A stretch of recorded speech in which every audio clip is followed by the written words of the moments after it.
የማክሮ ኢኮኖሚክ ሪፎርሙ በተለይ አምራች ኢንዱስትሪ ዘርፉን አንቀውት ያዙትን የውጭ ምንዛሪ አቅርቦትን ያሻሻለ የውጭ ምንዛሪ አቅርቦቱ በገበያ እንዲመራ ለረጅም ጊዜ ይሄን ጥያቄ ሲያነሳ የነበረው አምራች ኢንዱስትሪ ዘርፉ ነው። ስለዚህ በቀጥታ ምላሽ ያገኘው በዋናነት አምራች ኢንዱስትሪ ዘርፉ ምላሽን ነው የተሰጠው።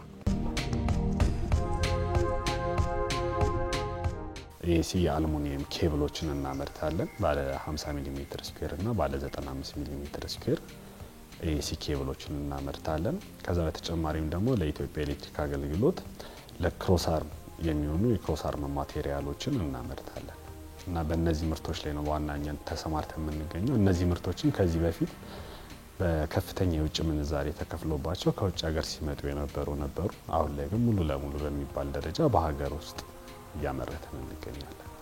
ከዚህ በፊት ሙሉ በሙሉ ነበር የውሃ ቆጣሪዎች በየቤታችን ተገጥመው የምናያቸው የውሃ ቆጣሪዎች የነበሩት ከውጭ የመጡ ናቸው፣ ኢምፖርት የተደረጉ ናቸው። አሁን ይሄ የኛ ምርት ኢትዮጵያ ውስጥ የሚፈለጉትን እነዚህ የውሃ ቆጣሪዎች ሙሉ በሙሉ መተካት የሚችል ደረጃ ድረስ ደርሷል። ስለዚህ በዛ ረገድ ይወጣ የነበረው የውጭ ምንዛሪ ቀርቶ እዚህ ሀገር በራሳችን ለራሳችን እየሰራን ለጥቅም እያዋል ነው እንገኛለን።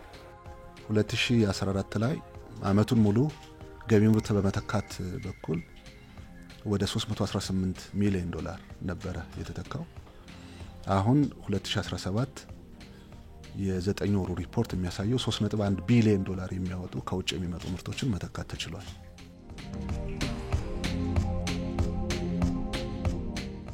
ያደጉት ሀገራት በኢንዱስትሪ ነው ያደጉት። እኛም ሌላ አማራጭ የለንም።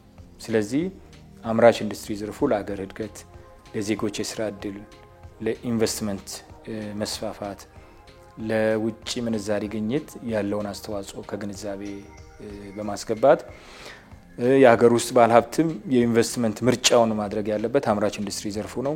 አመራርም በልዩ ሁኔታ መደገፍ ያለበት የአምራች ኢንዱስትሪ ዘርፉን ነው።